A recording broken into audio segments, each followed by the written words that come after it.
প্রিয় অষ্টম শ্রেণীর শিক্ষার্থী বন্ধুরা, তোমাদের সকলকে আমার চ্যানেলে স্বাগত জানাই। আশা করছি তোমরা সকলে খুব ভালো আছো। আজকে আমি তোমাদের যে ইতিহাস বই রয়েছে অতীত ও ঐতিহ্য, সেই ইতিহাস বইয়ের পঞ্চম অধ্যায় অর্থাৎ ঔপনিবেশিক শাসনের প্রতিক্রিয়া, সহযোগিতা ও বিদ্রোহ, এই অধ্যায়ে যে ভেবে দেখো খুঁজে দেখো অর্থাৎ অনুশীলনী যে প্রশ্নগুলো রয়েছে তার উত্তরপত্র আমি তোমাদের দেখিয়ে দেব এবং তোমরা বইতে কোন পাতাতে পাবে সেই পাতাটাও দেখিয়ে দেব। সেই সঙ্গে কয়েকটি উত্তর আমি গুছিয়ে তোমাদের লিখিয়েও দেব। ইতিমধ্যেই যারা চ্যানেলটিকে সাবস্ক্রাইব করে নিয়েছো তাদের সকলকে অসংখ্য ধন্যবাদ জানাই। আর আজ যারা নতুন দেখছো তারাও চ্যানেলটিকে সাবস্ক্রাইব করে নিয়ে সাথে থেকো। চলো তাহলে শুরু করছি। দেখো, একের দাগের বলা হয়েছে কস্তম্ভের সঙ্গে খস্তম্ভ মিলিয়ে লেখো। কস্তম্ভে রয়েছে হিন্দু পেট্রিয়ট, বাহাদুর শাহ জাফর, রাজা রামমোহন রায়, বিজয় কৃষ্ণ গোস্বামী, সাঁওতাল বিদ্রোহ। খস্তম্ভে রয়েছে শেষ মুঘল সম্রাট, সতীদাহ বিরোধী আন্দোলন, ব্রাহ্ম সমাজ, সিধু কানু, নীল বিদ্রোহ। তাহলে কস্তম্ভে হিন্দু পেট্রিয়টের সঙ্গে খস্তম্ভের মিল হয়ে যাবে নীল বিদ্রোহ। তোমরা তোমাদের বইতে এটা 86 পাতাতে পেয়ে যাবে। চলো আমরা একটু দেখে নেব।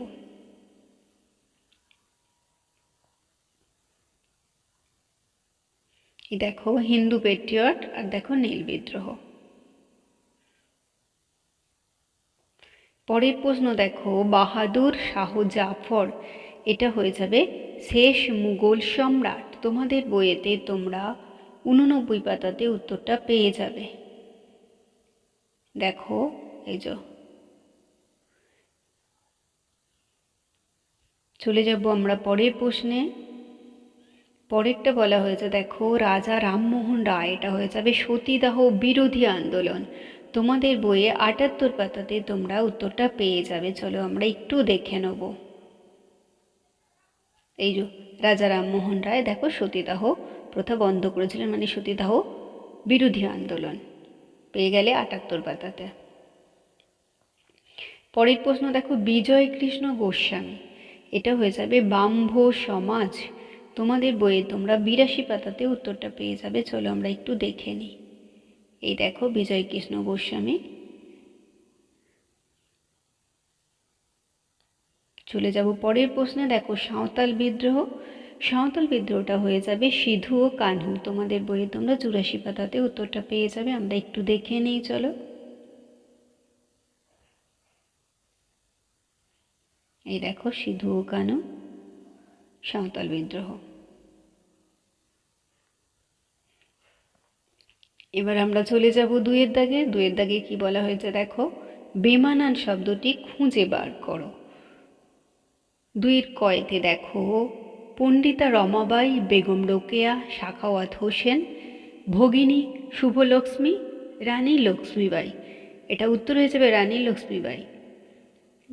তার কারণ হয়ে যাচ্ছে দেখো আমরা পণ্ডিতা রমাবাই, বেগম রোকেয়া, সাখাওয়াত হোসেন, ভগিনী শুভলক্ষ্মী, এরা এই যে নামগুলো আমরা পেলাম, এনারা সব সমাজ সংস্কারক ছিলেন, মানে নারী শিক্ষা এবং নারীদের উন্নতির জন্য সচেষ্ট ছিলেন।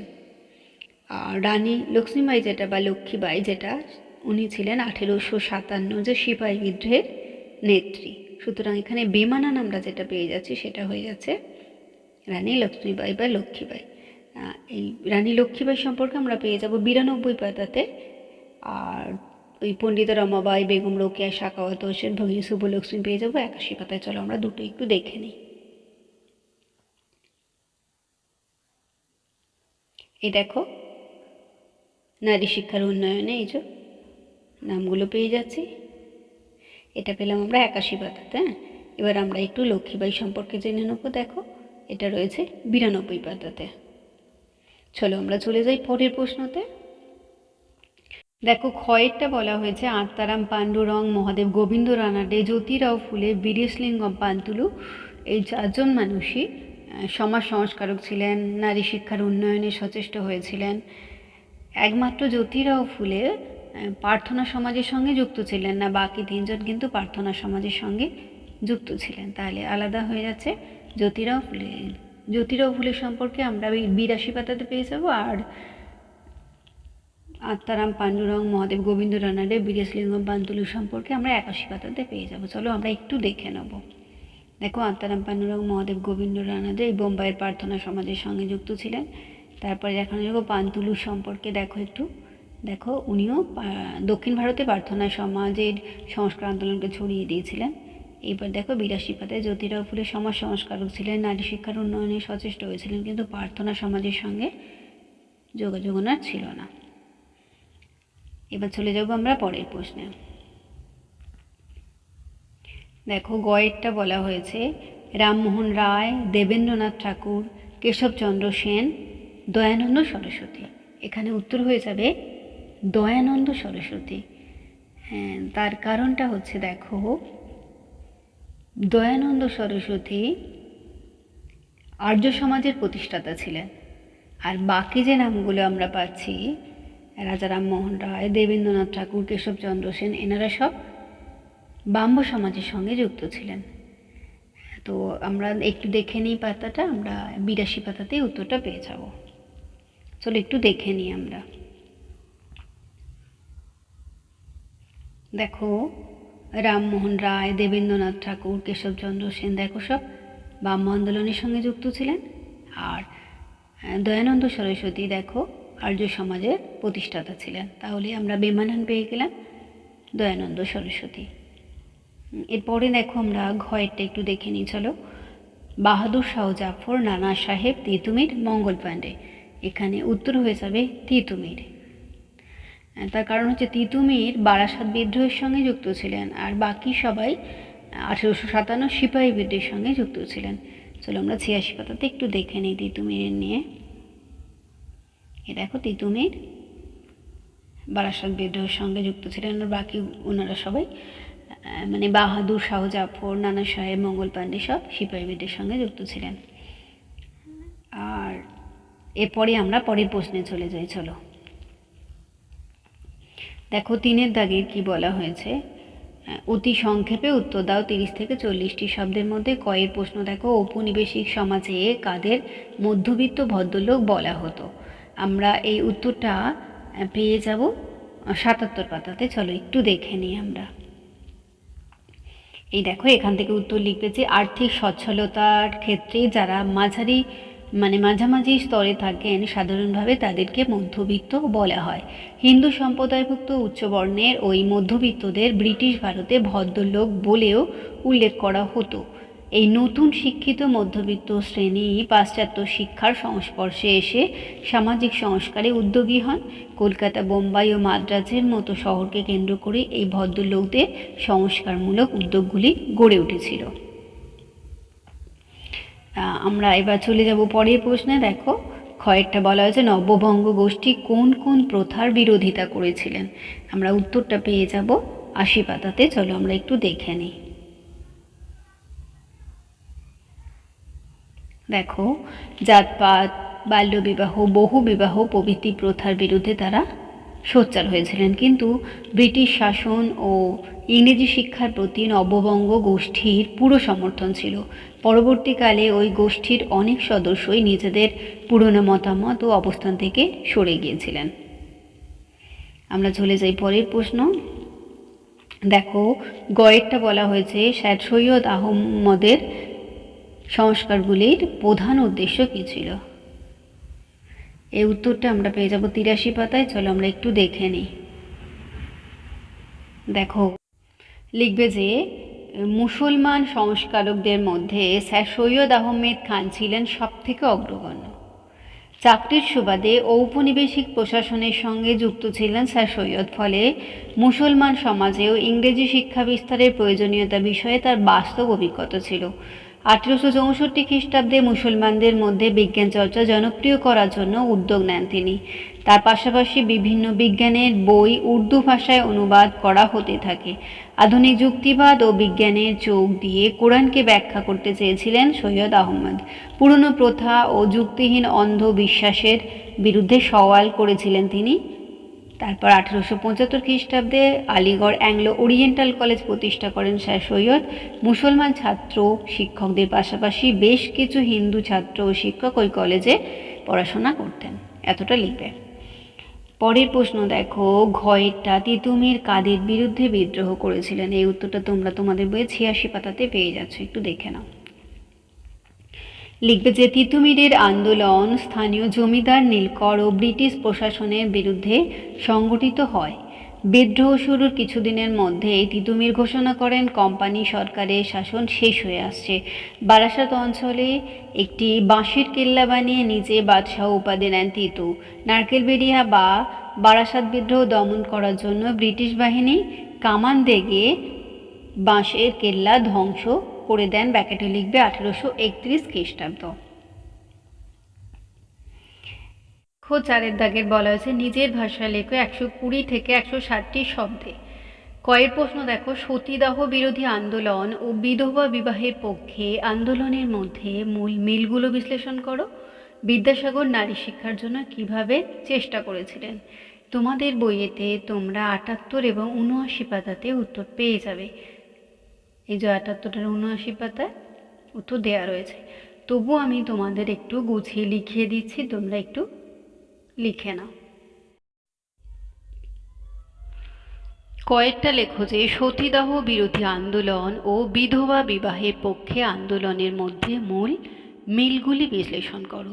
বিদ্যাসাগর নারী শিক্ষার জন্য কিভাবে চেষ্টা করেছিলেন।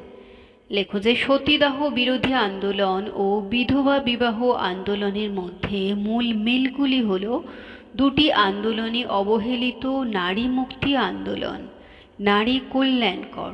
দুটি আন্দোলনই রক্ষণশীল সমাজের নিষ্ঠুর প্রথার বিরোধিতা করেছে। দুটি আন্দোলনই সফলতা লাভ করেছে। 19বিংশ শতকের নবজাগরণের হাত ধরে যুক্তিবাদ, মানবতাবাদ এবং প্রগতিশীল পাশ্চাত্যবাদী ভাবধারা বিকাশের ফলে নারীদের উপর অন্যায় ও অবিচারের বিরুদ্ধে উদারপন্থী রামমোহন বিদ্যাসাগর সোচ্চার হয়ে ওঠেন। এরপরে পয়েন্ট করো সতীদাহ বিরোধী আন্দোলন। প্রাচ্য ও পাশ্চাত্য সংস্কৃতির সমন্বয়ের প্রতীক মানবতাবাদী রামমোহন তৎকালীন হিন্দু সমাজের প্রচলিত সর্বাধিক অমানবিক প্রথা সতীদাহের বিরুদ্ধে সোচ্চার হয়েছিলেন। স্বামীর মৃত্যু হলে তার জ্বলন্ত চিতায় বিধবা স্ত্রীকে পুড়িয়ে মারা হতো। রামমোহন বিভিন্ন ধর্মশাস্ত্র ব্যাখ্যা করে প্রমাণ করেন যে সতীদাহ প্রথা ধর্মবিরুদ্ধ। তিনি সতীদাহ প্রথার বিরুদ্ধে জনমত গড়ে তোলার আপ্রাণ চেষ্টা করেন। তৎকালীন British governor general lord William Bentinck রামমোহনের সমর্থনে এগিয়ে আসেন।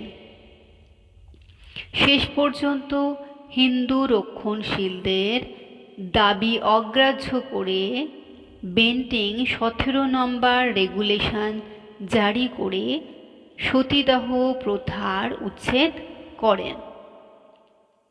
ভারতীয় সমাজের বুক থেকে এক অভিশপ্ত, নিষ্ঠুর, যুক্তিহীন ও অমানবিক প্রথার অবসান হয়।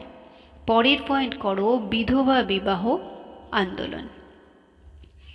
নারী মুক্তি আন্দোলনের কাছে বিদ্যাসাগর ছিলেন রামমোহনের যোগ্য উত্তর সাধক। হিন্দু বিধবাদের দুঃখ দুর্দশা তার হৃদয়কে বিচলিত করে। বিধবাদের মুক্তির জন্য তিনি আমরণ সংগ্রাম চালিয়ে যান। বিভিন্ন শাস্ত্র বিশ্লেষণ করে তিনি প্রমাণ করেন যে হিন্দু ধর্মে বিধবা বিবাহ শাস্ত্রসম্মত। পরের পয়েন্ট করো আইন পাশ। তার এই উদ্যোগের বিরোধিতা করে রক্ষণশীল সমাজপতিরা নানাভাবে বিদ্যাসাগরকে লাঞ্ছিত করলেও তিনি এই আন্দোলন চালিয়ে যান। শেষ পর্যন্ত 1856 খ্রিস্টাব্দে 26শে জুলাই বিধবা বিবাহ আইন সিদ্ধরূপে ঘোষিত হয়। তাঁর উদ্যোগে 1856 খ্রিস্টাব্দ থেকে পরবর্তী 10 বছরের মধ্যে 60টি বিধবা বিবাহ অনুষ্ঠিত হয়। লেখো যে বিদ্যাসাগর নারী শিক্ষার জন্য কিভাবে চেষ্টা করেছিলেন। লেখো, নারী শিক্ষা প্রসারে বিদ্যাসাগরের অবদান বিশেষভাবে উল্লেখযোগ্য। বিদ্যাসাগর বিশ্বাস করতেন যে নারী জাতির উন্নতি ছাড়া দেশের ধর্ম, সমাজ ও জীবনধারার স্থায়ী বা প্রকৃত উন্নতি সম্ভব নয়। পরের পয়েন্ট লেখো, বিদ্যালয় প্রতিষ্ঠা। সরকারি সাহায্য ছাড়াই নিজের উদ্যোগে তিনি 35টি বালিকা বিদ্যালয় প্রতিষ্ঠা করেন বা করেছিলেন। তিনি গ্রামাঞ্চলে বালিকা বিদ্যালয় স্থাপনের ওপর জোর দেন। নারীদের পাশ্চাত্য শিক্ষায় শিক্ষিত করার লক্ষ্যে তিনি ড্রিঙ্ক ওয়াটার বেথুনের সঙ্গে মিলিতভাবে বেথুন স্কুল তৈরি করেন। পরের পয়েন্ট, পরের পয়েন্টটা করো, কলেজ প্রতিষ্ঠা। প্রথমটা কেটে দাও। নারীদের উচ্চ শিক্ষার আলোয় নিয়ে আসার জন্য তিনি প্রতিষ্ঠা করেন বেথুন কলেজ, মেট্রোপলিটন কলেজ, যার এখন নাম বিদ্যাসাগর কলেজ। শিক্ষা সংগঠন প্রতিষ্ঠা। পরের পয়েন্ট লেখো যে নারী শিক্ষার সুষ্ঠু প্রসারের লক্ষ্যে বিদ্যাসাগর মেদিনীপুর, হুগলি, বর্ধমান সহ বিভিন্ন জেলায় স্ত্রী শিক্ষা সম্মেলনী নামক সংগঠন গড়ে তোলেন। এবার দেখো ক্ষয়ের প্রশ্নটা, বাম্ভ আন্দোলনের মূল বক্তব্য কী ছিল? বাম্ভ আন্দোলনের সীমাবদ্ধতাগুলি বিশ্লেষণ করো। তোমরা তোমাদের পাঠ্য বইয়ে 82 এবং 83 পাতাতে উত্তরটা পেয়ে যাবে। তবু আমি তোমাদের একটু গুছিয়ে লিখিয়ে দিচ্ছি, দেখে নাও, তোমরা লিখেও নিতে পারো। ক্ষয়ের দাগের বাম্ভ আন্দোলনের মূল বক্তব্য কী ছিল? বাম্ভ আন্দোলনের সীমাবদ্ধতাগুলি বিশ্লেষণ করো। লেখো যে 19 শতকের দ্বিতীয়ার্ধে বাংলার সংস্কার আন্দোলনে ব্রাহ্ম সমাজের অবদান গুরুত্বপূর্ণ। 1828 খ্রিস্টাব্দে আত্মীয় সভা থেকে ব্রাহ্ম সমাজ গড়ে ওঠে। রামমোহনের পরবর্তীকালে দেবেন্দ্রনাথ ঠাকুর ব্রাহ্ম আন্দোলনকে সংগঠিত করেছিলেন। 1860-এর দশকে কেশবচন্দ্র সেন ও বিজয়কৃষ্ণ গোস্বামীর উদ্যোগে কলকাতার শিক্ষিত সমাজের গণ্ডি পেরিয়ে ব্রাহ্ম আন্দোলন বিভিন্ন জেলায় বিস্তৃত হয়েছিল। তারপরে লেখো, ব্রাহ্ম আন্দোলনের উদ্দেশ্যগুলি ছিল নিরাকার ব্রহ্মের উপাসনা, সর্বপ্রকার সংকীর্ণতা ও কুসংস্কারের বিরোধিতা, সমাজের কুসংস্কার দূর করে নারীদের মধ্যে পর্দা প্রথা বিলুপ্তকরণ, নারী শিক্ষার বিস্তার, বিধবা বিবাহ আইন সিদ্ধ করা ইত্যাদি। ধর্ম ও সম্প্রদায়ের বিরোধ থেকে মানব সমাজকে উদ্ধার করে বিশ্ব ভ্রাতৃত্বের আদর্শে তাদের এক সূত্রে গঠিত করা ব্রাহ্ম সমাজের একটি প্রধান লক্ষ্য ছিল। এজন্যে ব্রাহ্ম সমাজের দরজা জাতি, ধর্ম, বর্ণ নির্বিশেষে সকল একেশ্বরবাদের জন্য উন্মুক্ত ছিল। ব্রাহ্ম আন্দোলনের সীমাবদ্ধতা। ব্রাহ্ম আন্দোলনের নেতারা ছিলেন উচ্চবিত্ত শিক্ষিত বুদ্ধিজীবী সম্প্রদায়। স্বাভাবিক কারণে তাদের আন্দোলনের প্রভাব সাধারণ মানুষের মধ্যে পড়েনি। সমাজের উচ্চবর্ণের মধ্যে এই আন্দোলন সীমিত ছিল। ব্রাহ্ম আন্দোলনকারীরা ছিলেন ধর্ম সম্পর্কে উদার, ফলে নব্য হিন্দু ধর্ম প্রচারকদের সঙ্গে তারা পাল্লা দিতে পারেনি। নেতাদের মধ্যে অন্তর্দ্বন্দ্ব ব্রাহ্ম আন্দোলনকে ক্ষতিগ্রস্ত করেছিল। এরপরে দেখো গয়ের প্রশ্নটা, সাঁওতাল, হুল ও নীল বিদ্রোহের একটি তুলনামূলক আলোচনা করো। উভয় বিদ্রোহের ক্ষেত্রে হিন্দু পেট্রিয়টের কি ভূমিকা ছিল? তোমাদের বইতে তোমরা এটা 84 পাতা, 85 পাতা এবং 86 পাতাতে পেয়ে যাবে। 84, 85 আর এই দেখো 86 পাতাতে উত্তরটা রয়েছে। চলো আমি তোমাদের একটু গুছিয়ে লিখিয়ে দিই। গয়ের দাগ দিয়ে লেখো, সাঁওতাল, হুল ও নীল বিদ্রোহের একটি তুলনামূলক আলোচনা করো। উভয় বিদ্রোহের ক্ষেত্রেই হিন্দু পেট্রিয়টের কি ভূমিকা ছিল? লেখো যে 1855 থেকে 56 খ্রিস্টাব্দে দামিনী কোহ অঞ্চলে সাঁওতালরা ব্রিটিশ ইস্ট ইন্ডিয়া কোম্পানির বিরুদ্ধে যে বিদ্রোহ ঘোষণা করেছিল তা সাঁওতাল বিদ্রোহ নামে পরিচিত। এরপরে লেখো, সাঁওতাল ভাষায় বিদ্রোহকে বলা হয় হুল, সুতরাং সাঁওতাল বিদ্রোহকে সাঁওতাল হুল বলা হয়। বাংলার নীলচাষিরা 1859 খ্রিস্টাব্দে নীলকর সাহেবদের অত্যাচারের বিরুদ্ধে যে বিদ্রোহ ঘোষণা করে তা ইতিহাসে নীল বিদ্রোহ নামে পরিচিত। পরের পয়েন্ট লিখবে যে সাঁওতাল হুল ও নীল বিদ্রোহের মধ্যে তুলনা। লেখো সাদৃশ্য, ব্র্যাকেটে লেখো মেল। দুটো আন্দোলনই ইংরেজ ইস্ট ইন্ডিয়া কোম্পানির শতাব্দীকালে শাসন ও শোষণের প্রতিক্রিয়ায় গড়ে ওঠা বিদ্রোহ বা বিক্ষোভ। এরপরে লেখো সাঁওতাল হুল ও নীল বিদ্রোহ দুটো বিদ্রোহতেই বিদ্রোহীরা মানসিকভাবে অত্যন্ত দৃঢ় প্রতিজ্ঞ ছিল। দুটো বিদ্রোহই ছিল রাজনৈতিক ও অর্থনৈতিক অধিকার রক্ষার সংগ্রাম। এরপর লেখো বৈসাদৃশ্য বা অমিল, লেখো ব্র্যাকেটে। বিরোধী গোষ্ঠী বলে পয়েন্ট করো। লেখো সাঁওতাল বিদ্রোহ হয়েছিল সাঁওতাল সম্প্রদায়ের সঙ্গে জমিদার, মহাজন, ইজারাদার, ঔপনিবেশিক শাসন গোষ্ঠীর মধ্যে। নীল বিদ্রোহ হয়েছিল নীল চাষিদের সঙ্গে নীলকর সাহেবদের। পরের লেখো পয়েন্ট গণ অভ্যুত্থান।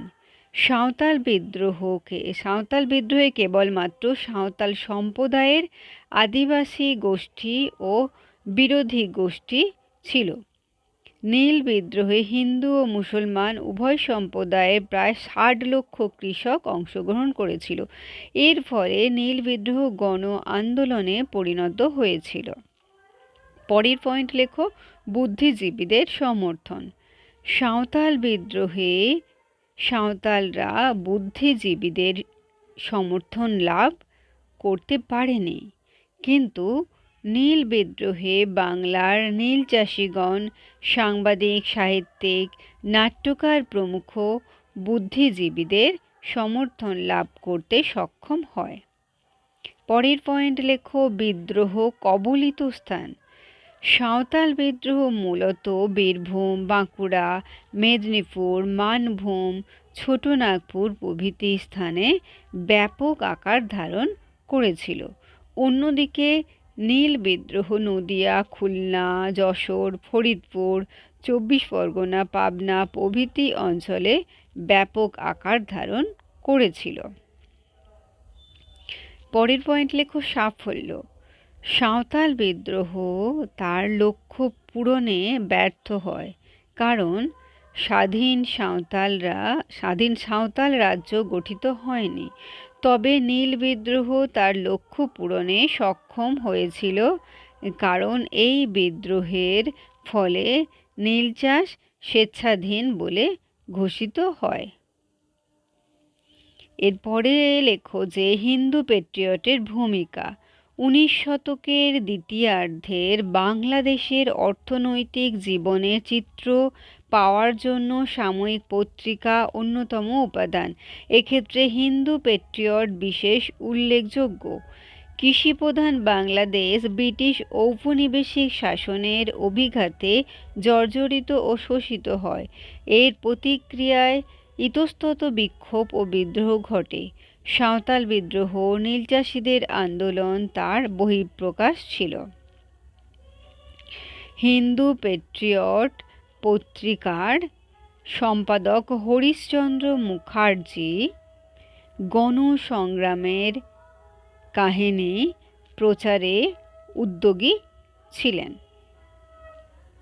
সাঁওতাল হুল ও নীল বিদ্রোহের ধারাবাহিক কাহিনী হিন্দু পেট্রিয়ট পত্রিকায় প্রকাশিত হতো। 1853 খ্রিস্টাব্দে এই পত্রিকা প্রথম প্রকাশিত হয়। যদিও এই পত্রিকা ইংরেজি ভাষায় প্রচারিত হতো, তথাপি সমকালীন গণসংগ্রামের কাহিনীগুলি এই পত্রিকা প্রচার করত। পত্রিকায় জাতীয়তাবাদী মনোভাব প্রকাশিত হয়।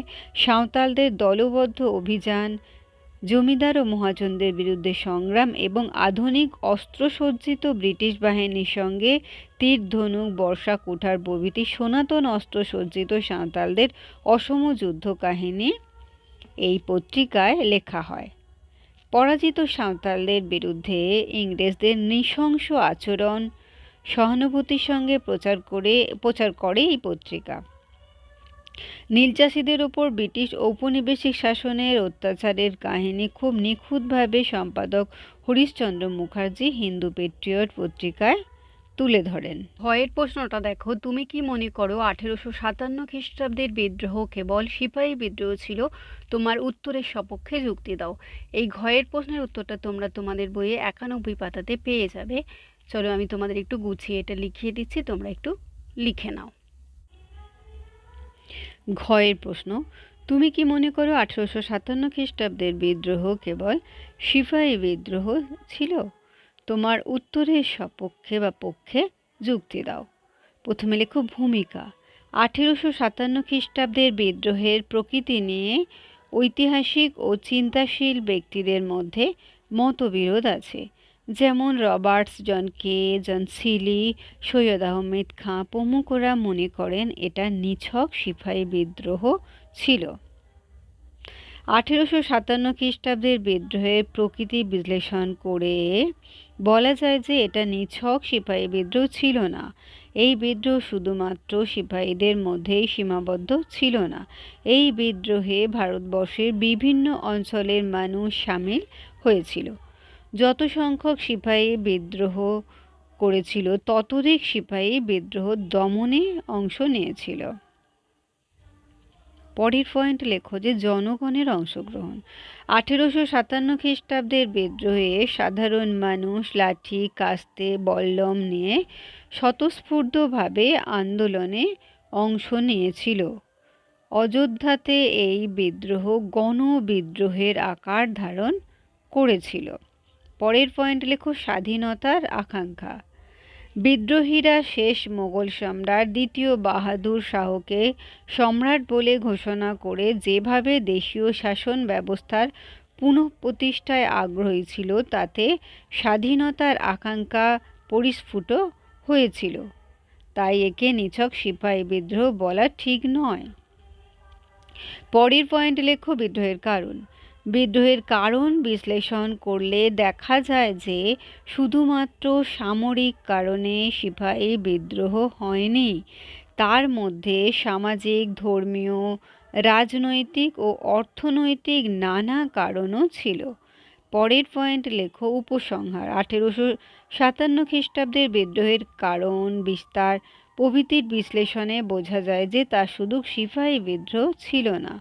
রেভারেন্ড ডাফের ভাষায় এই বিদ্রোহ সিপাহী নয়, এটা একটা যুদ্ধ বা বিপ্লব।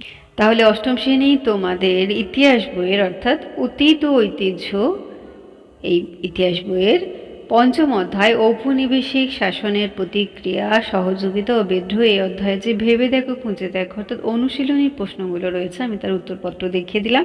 এতক্ষণ ধৈর্য ধরে ভিডিওটি দেখার জন্য তোমাদের সকলকে অসংখ্য ধন্যবাদ জানাই। ভালো লাগলে লাইক করো, কমেন্ট করো, বন্ধুদের মধ্যে শেয়ার করো। আর আগামী দিনে নতুন নতুন ক্লাসগুলো পাওয়ার জন্য অবশ্যই চ্যানেলটিকে সাবস্ক্রাইব করে নিয়ে সাথে থেকো। আর সকলে খুব ভালো থেকো।